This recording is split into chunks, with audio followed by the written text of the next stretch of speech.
শ্ৰদ্ধা ৰাইজ আপোনালোকে বহুত দেৰিৰ পৰা পুলিচ কেনেকুৱা বাতৰি দিছে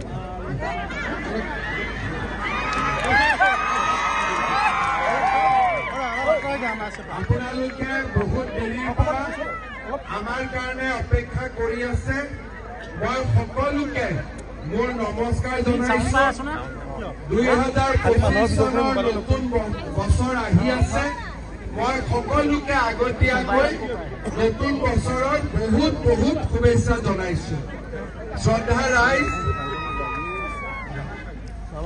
আমাৰ নিৰ্বাচনৰ সময়ত মই চামুগুৰিলৈ আহিছিলো আৰু ৰাইজক অনুৰোধ কৰিছিলো যে অহাবাৰ চামুগুৰি ৰাইজে বৰহমপুৰত ভোট দিব এইবাৰ অন্তত সকলোৱে চামুগুৰিক ভোট দি বিজেপি দলক বিজয়ী কৰক আপোনালোকে সকলোৱে লগ লাগি বিপ্লৱ ৰঞ্জন শৰ্মাক বিপুল ভোটত বিজয়ী কৰিলে মই আপোনালোক সকলোকে মোৰ বহুত বহুত ধন্যবাদ আৰু কৃতজ্ঞতা জ্ঞাপন কৰিছো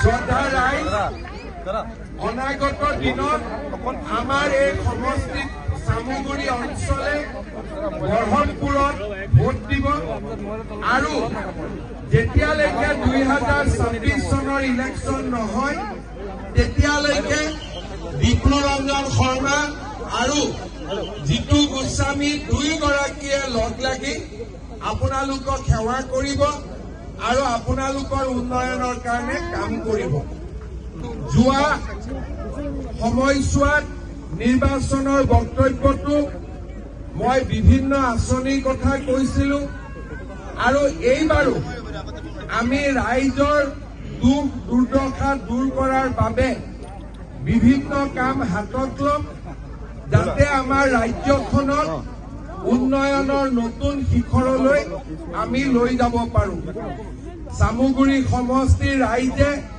বিজেপি দলক উপনিৰ্বাচনত বিজয়ী কৰালে আৰু আপোনালোকৰ উন্নয়নৰ কাৰণে যিমান যি কৰিব লাগে আপোনালোকে বিপ্লৱ ৰঞ্জন শৰ্মাক জনাব জিতু গোস্বামীক জনাব মই সকলোবোৰ কাম যিমানখিনি মোৰ পৰ্যায়ত মই পাৰো সকলো কাম আপোনালোকৰ কাৰণে কৰি দিম সেই প্ৰতিশ্ৰুতি মই আকৌ এবাৰ দোহাৰিছো শ্ৰদ্ধাৰ ৰাইজ চামুগুৰিৰ নিৰ্বাচনে এটা কথা আকৌ এবাৰ প্ৰমাণ কৰিলে যে মুখ্যমন্ত্ৰীয়ে হওক ৰাজ্যপালে হওক যিমানে পৰাক্ৰমী নেতাই হওক ৰাজনীতি কৰা মানুহে সদায় ৰাইজৰ তলত থাকিব লাগে ৰাইজৰ ওপৰত যাবৰ কাৰণে চেষ্টা কৰিব নালাগে চামুগুৰিত যোৱা 15 বছৰে এজন বিধায়ক আছিলে এটাৰ পিছত এটাত ইলেকশ্যন জিকি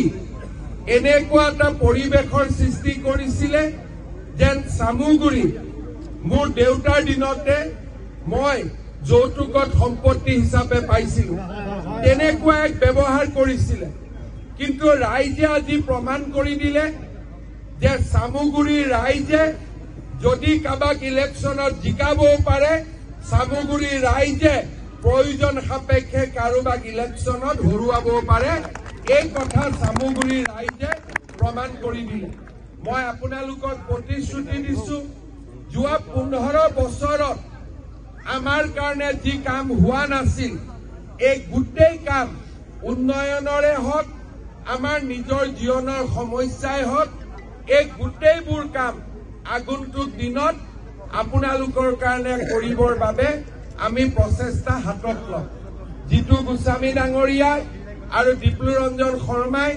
আপোনালোকৰ লগত কথা পাতি ক'ত ৰাস্তা লাগে ক'ত অনুষ্ঠান লাগে যি আপোনালোকে পৰামৰ্শ দিয়ে মই যিমানখিনি কৰিব পাৰো আপোনালোকৰ কাৰণে কৰাৰ কাৰণে মই ক'তো কৃপণালী নকৰো এই প্ৰতিশ্ৰুতি মই আপোনালোকৰ আগত আকৌ এবাৰ দিছো পুনৰ আপোনালোকক লগ পাম আহোঁতে যাওঁতে যেতিয়া আপোনালোকে বিচাৰে গাড়ী ৰখালে মই ৰখি দিম আৰু আপোনালোকে যেনেকে বিচাৰে আপোনালোকৰ মাজত থাকিম আৰু নুৰুল হুদাক হেৰুৱাব পাৰিব নে নাই নুৰুল হুদাক আমাৰ বিপ্লৱ ৰঞ্জন শৰ্মাই কৈছে যে দুৰ্গা মন্দিৰতো এবাৰ আহিব লাগে, অহাবাৰ দুৰ্গা পূজাৰ সময়ত দুৰ্গা মন্দিৰত মই নিজে আহিম। এই প্ৰতিশ্ৰুতি দি আকৌ এবাৰ আপোনালোক সকলোকে নমস্কাৰ আৰু প্ৰণাম জনাই মই মোৰ বক্তব্যৰ সামৰণি মাৰিছো। মোৰ লগত একেলগে ক'ব, ভাৰত মাতা কি, ভাৰত মাতা কি, নৰেন্দ্ৰ মোদী, নৰেন্দ্ৰ মোদী, জিতু ৰঞ্জন শৰ্মা, জিতু গোস্বামী, বহুত বহুত ধন্যবাদ। জয় হিন্দ,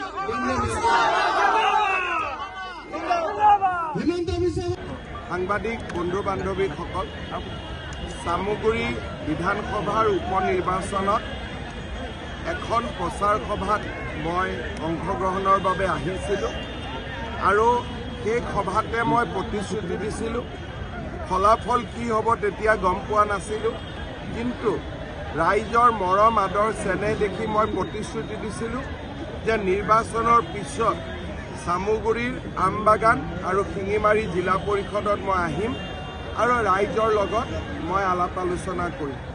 আজি মই আমবাগান জিলা পৰিষদতো এখন সভা কৰিলোঁ, শিঙিমাৰী জিলা পৰিষদৰ কাৱৈমাৰীতো সভা কৰিলোঁ। ৰাইজক কৃতজ্ঞতা জনালোঁ, ধন্যবাদ জনালোঁ আৰু ৰাইজৰ উন্নয়নৰ বাবে নিৰন্তৰ কাম কৰাৰ প্ৰতিশ্ৰুতি দিলোঁ। মই বিশ্বাস কৰোঁ অনাগত 1.5 বছৰত আমি চামগুৰি সমষ্টিৰ উন্নয়নৰ বাবে কাম কৰিম।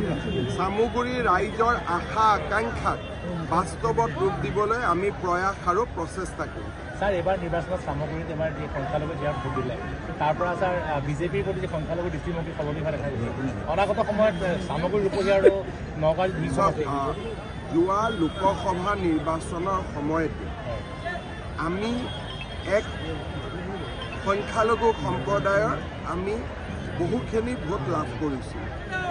আজি যদি আপোনালোকে দেখা পায় যে নৰেন্দ্ৰ মোদী ডাঙৰীয়াৰ আঁচনিসমূহ সংখ্যাগুৰু সংখ্যালঘু কোনো ভেদ নাই। আমি অৰুণোদয় দিছোঁ, সংখ্যালঘু সংখ্যাগুৰুৰ কোনো কথা নাই। নিযুত মইনা আঁচনি দিছোঁ, সংখ্যালঘু সংখ্যাগুৰু কোনো কথা নাই। অৰ্থাৎ সবকা সাথ সবকা বিশ্বাস সবকা প্ৰয়াস, এই যিটো মোদী ডাঙৰীয়াৰ মহামন্ত্ৰ, সেই লৈ আমাৰ ৰাজ্য চৰকাৰখনো আগুৱাই গৈছে। আমি সকলো সভাতে কওঁ যে সংখ্যালঘু লোকক তুষ্টিকৰণ নালাগে, সংখ্যালঘু লোকক ন্যায় লাগে। আজি সংখ্যালঘু অঞ্চলৰ ৰাইজে নিবিচাৰে যে সংখ্যাগুৰু অঞ্চল এটাত ৰাস্তা নহওক আৰু সংখ্যালঘু অঞ্চলত ৰাস্তা হওক। সংখ্যালঘু সংখ্যাগুৰু দুয়োটা সম্প্ৰদায়ে বিচাৰে যে আমাৰ প্ৰত্যেকৰে গাঁৱৰ ৰাস্তা হওক।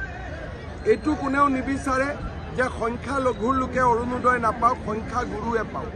সংখ্যাগুৰু মানুহেও নাভাবে যে সংখ্যালঘুৱে নাপাওক, আমি পাব লাগে।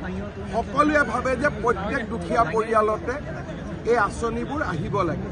গতিকে যিটো সমানতাৰ মন্ত্ৰ, তুষ্টিকৰণ নহয়, সমানতা, সকলোকে একেধৰণে আগবাঢ়ি লৈ যাওক, দৰিদ্ৰতা নোহোৱা কৰক দেশখনৰ পৰা, অশিক্ষিত মানুহৰ পৰিৱৰ্তে শিক্ষিত চাম গঢ়ি তোলক, গাঁৱত চিকিৎসালয় পাতক, হস্পিটেল পাতক, মহিলা উদ্যমিতা আঁচনি আনক, সকলোকে সামৰি লওক। এই কথা সকলোৱে বিচাৰে আৰু সেইকাৰণে আজি বিজেপি দলক সংখ্যালঘু সম্প্ৰদায়ৰ এচাম নতুন যুৱক যুৱতীয়ে আদৰি লৈছে। মই য'তে যাওঁ যথেষ্ট তেওঁলোকে আগুৱাই আহে, মৰম কৰে। মই কথা সোধোঁ যে স্কুলত মা গৈ আছনে নাই? গৈ আছোঁ মামা স্কুলত। ভাল কৰি পঢ়া শুনা কৰিছ নাই? কৰিছোঁ। পুলিচৰ দৌৰা প্ৰেক্টিচ কৰিছনে নাই? কৰিছোঁ। গতিকে লোকসভা নিৰ্বাচনৰ পৰাই আমি এচাম মানুহৰ ভোট পাব আৰম্ভ কৰিছোঁ আৰু চামগুৰিত এই পৰিমাণটো যথেষ্ট বাঢ়ি গৈছে। কিন্তু চামগুৰিৰ নিৰ্বাচন মই ভাবোঁ যে বিজেপিৰ জয় যিমান, তাতকৈ ৰকিবুল হুছেইনৰ পৰাজয় তাতকৈ বেছি। আমি কিমান জিকিছোঁ এইটো ডাঙৰ কথা নহয়, ৰাইজে ৰকিবুলক হৰুৱাম এই সংকল্পৰে ৰাইজে ভোট দিছিলে। ৰকিবুল হুছেইনে কি কয় যে মই যদি চাকৰি নিদিলোহেঁতেন এই মানুহকেইজনে চানাচুৰ বিক্ৰী কৰিলেহেঁতেন। মই যদি ওলোটাই কওঁ, আপুনি যদি নুৰুল হুছেইনৰ ল'ৰা নহ'লহেঁতেন, চামগুৰি ৰাইজে নুৰুল হুছেইনক মন্ত্ৰী পতাৰ কাৰণেহে আজি আপুনি ৰকিবুল হুছেইন হ'ল, নহ'লেতো আপুনিও চানাচুৰ বিক্ৰী কৰি থাকিলেহেঁতেন। গতিকে মানুহৰ প্ৰতি যিটো বেয়া ভাৱ, মানুহক অপমান কৰাৰ যিটো প্ৰৱণতা আৰু দৰিদ্ৰ দুখীয়া মানুহক নিজৰ এক প্ৰকাৰ ক'ব গ'লে যেন মোৰ ঘৰত কাম কৰা ল'ৰাহে তেনেকুৱা যিটো ব্যৱহাৰ আছিল তাৰ বিৰুদ্ধে এক স্বতঃস্ফূৰ্ত প্ৰতিবাদ কৰি ৰাইজে ৰকিবুল হুছেইনক পৰাজিত কৰিছে। বিজেপি 26ত জিকিব লাগিব। এতিয়া ৰকিবুল হাৰিছে, কিন্তু মই ভাবোঁ যে আমি যাতে জিকিব পাৰোঁ অহা নিৰ্বাচনত তাৰ কাৰণে আমি কাম কৰিম। আৰু ইয়াতে সংখ্যাগুৰু আছে, সংখ্যালঘু আছে, সকলো আছে। সকলোৱে আমাৰ দলক কামৰ বিনিময়ত ভোট দিব, তাক মই বিশ্বাস কৰোঁ। এটাই কথা মই ক'ম যে কোনোবা এটা মানুহক যদি মানুহে হৰুৱাব খোজে, জনগাঁথনি তাত বাধাৰ প্ৰাচীৰ নহয়। যেতিয়া মানুহে এবাৰ সিদ্ধান্ত লৈ লয় যে এই কামটো কৰি মই দেখুৱাম, তাক কোনেও ধৰি ৰাখিব নোৱাৰে।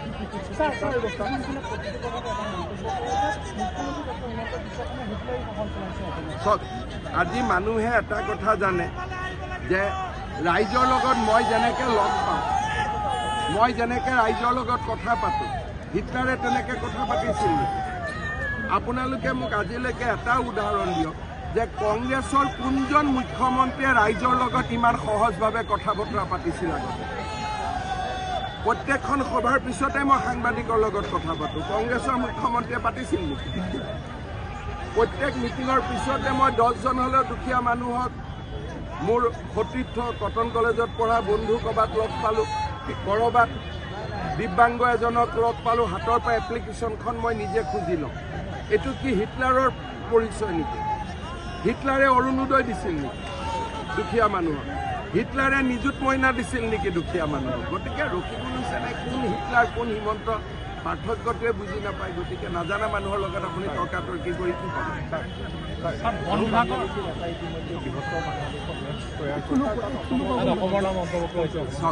অসমৰ মানুহে বাংলাদেশত কি হৈছে তাক আমি উদ্বিগ্নতাৰে সৈতে লক্ষ্য কৰিছোঁ। এইবোৰ নক্সা মেপ বনাই থকা মানুহে বনাই থাকিব। এতিয়া অসমত আমি ৰাজ্যখনক বহুত আগুৱাই লৈ গ'লোঁ। বাংলাদেশত ছেমি কণ্ডাক্টৰ ইণ্ডাষ্ট্ৰী আছে নেকি? আমি আমাৰ অসমখনক ইমান আগুৱাই লৈ গ'লোঁ যে বাংলাদেশৰ মানুহ ইয়াত আহিলেও চক খাই ঘূৰি যাব যে এইখন ল'বও নোৱাৰি, ধৰিবও নোৱাৰি।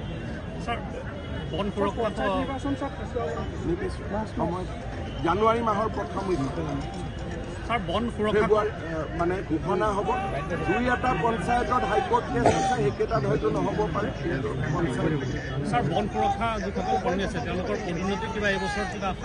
পদোন্নতিটো নৰ্মেল নিয়মত হৈ থাকে, তাত আৰু অফিচাৰসকলে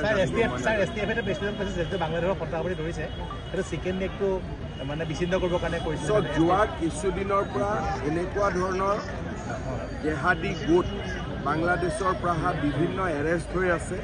কিন্তু মই এটা কথা মই বুজি পাওঁ যে অসমত সকলোৰে মানসিকতাৰ বৰ্তমান বহুত পৰিৱৰ্তন হৈছে। সকলোৱে বিচাৰে যে শিক্ষা লাভ কৰোঁ, ডক্টৰ হওঁ, ইঞ্জিনিয়াৰ হওঁ। কিন্তু সকলো জেগাতে 2-এজন গণ্ডগোলীয়া মানুহ থাকিব। চৰকাৰে তাক নিজস্ব উপায়েৰে কণ্ট্ৰল কৰি গৈ থাকিব। আৰু চৰকাৰখন সাহসী চৰকাৰ।